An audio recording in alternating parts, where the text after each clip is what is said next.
Today, we will discuss about the Hur al-Ain Maidens of Paradise and marriage in paradise. Allah states in the Quran that the inhabitants of paradise will have righteous and excellent spouses. These spouses are better than human partners, and they are undoubtedly the Hur al-Ain. In paradise, there are no bachelors. Everyone will have a spouse. These spouses are described as purifying by Allah Azza wa Jalla. Now, let's explore the meanings and virtues of the Hur al-Ain in paradise. In the Quran, we often come across the term Hur-in. There is Hur and there is in. This encompasses two aspects of the Hur al-Ain: their intensely black eyes and the darkness of their eye color. The Hur al-Ain have extremely dark and captivating eyes, while the whites of their eyes are also remarkably clear. This depiction of a woman with clear eyes and long eyelashes is mesmerizing. We would be enchanted by her, even if she wore a veil, because her eyes alone are enough to captivate. The Hur al-Ain are called Hurin because the letters in this word depict the eyes of a young woman, their beauty, grace, and the beauty of their dark pupils.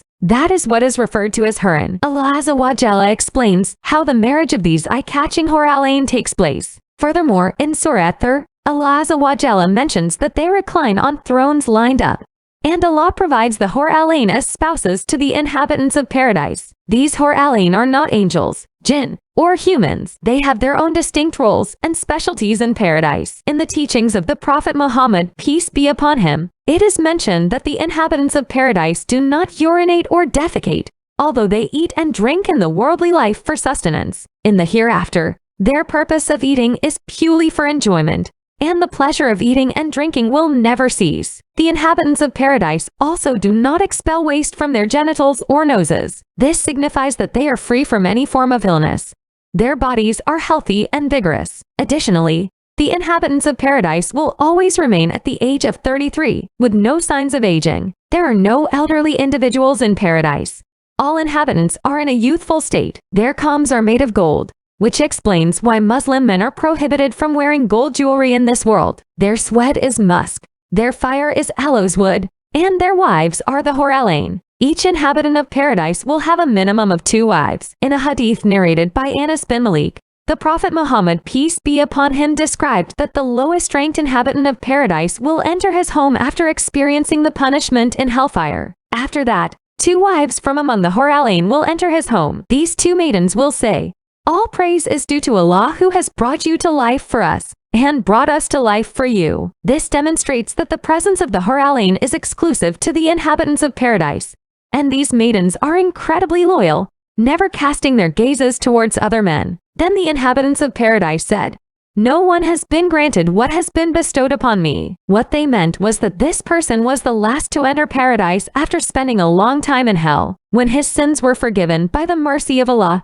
he was admitted to paradise. When he experienced the pleasures of paradise, he felt incredibly fortunate. He even said, "No one has been granted like me." However, if he were to see his neighbors, he would realize that he is the lowest among them in paradise. Despite his pride, he is still far below the highest ranks of the prophets. Let us now turn our attention to the qualities of the Hur al-Ain mentioned in the Quran. Firstly, there are the heavenly maidens. Allah, the Exalted, describes their gaze as not wandering. In Surah Ash-Shafat, Allah mentions that alongside them are beautiful-eyed maidens who restrict their glances. Additionally, in Surah Ar-Rahman, it is mentioned that in paradise there are maidens whose gazes are restricted. Their eyes do not wander, and they have never been touched by humans or jinn before. These verses demonstrate the noble characteristics of the maidens in paradise. They lower their gazes and only look at their husbands. This indicates their modest nature. The Muslim wives in paradise, upon entering paradise, will be more beautiful, attractive,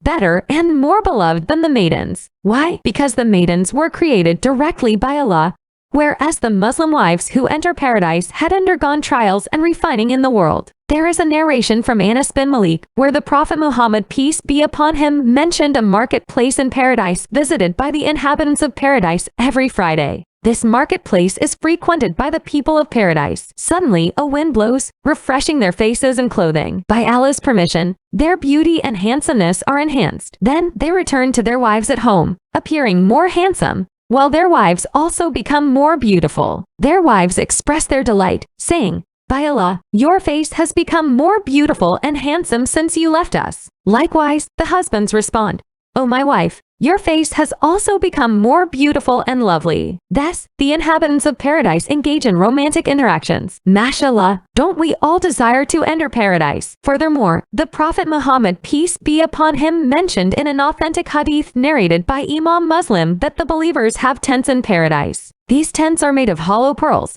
not fabric like in this world. The length of these tents is 60 miles. Those who believe and hope to pass away in a state of faith will have wives in their tents. They will engage with their wives in rotation. There will be wife A, then wife B, and so on, depending on the number of wives they have. However, some wives will not be able to see the other wives due to the vastness of the tents and to prevent jealousy and anger. Additionally, there are other qualities or characteristics of the maidens mentioned in the Quran. Allah describes the maidens as being of the same age as the scholars. It is stated that the maidens are like beautiful young girls, not elderly women who have lost their beauty. The maidens are described as being delicate, beautiful, graceful, and splendid. At the age of 33, they all have beautiful bodies. Allah also describes the maidens as being virgins. They were created directly by Allah and made into virgins. There are interpretations regarding the wives in paradise, which may vary. However, both interpretations imply that they hold the value of being untouched,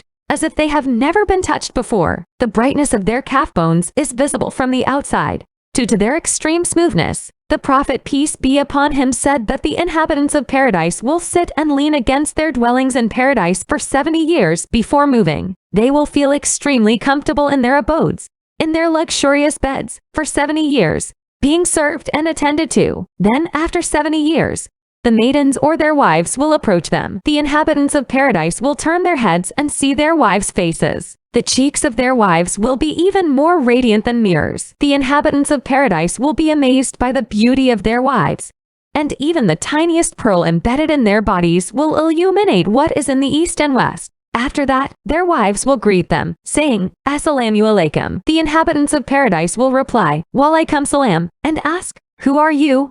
Their wives will respond, "I am an additional pleasure for you," and indeed, there will be pleasure for me. For their wives, there will be 70 garments, with the lowest among them resembling red flowers plucked from the tuba tree, a type of tree in paradise. The inhabitants of paradise will gaze intently at their wives and even see the calf bones through their tender and delicate skin. Above their wives' heads, there will be crowns, and even the tiniest pearl in those crowns will illuminate what is in the east and west. Pearl in front, just a small one. If among us, Allah has not given the strength to marry in this world, and it seems difficult to get married in the world, then let us aspire to enter paradise by performing righteous deeds and having faith in Allah. Indeed, there may be difficult practices for some people, but the consequence in the afterlife will be the companionship of the Hur al-Ain. They only need to choose. What is it? The Prophet Muhammad, peace be upon him, said, "Whoever restrains their anger, even though they have the ability to express it, Allah will call their name before all creatures on the day of judgment."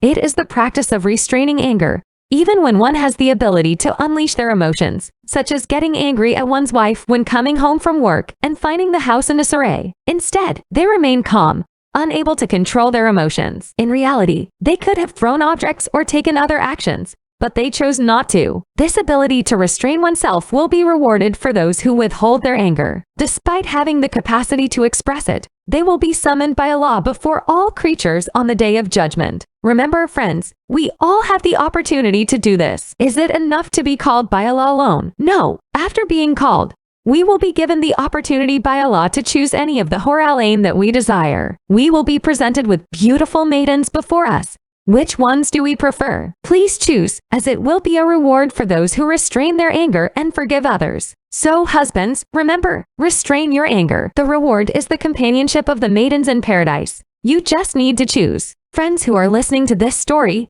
may we be able to benefit from it.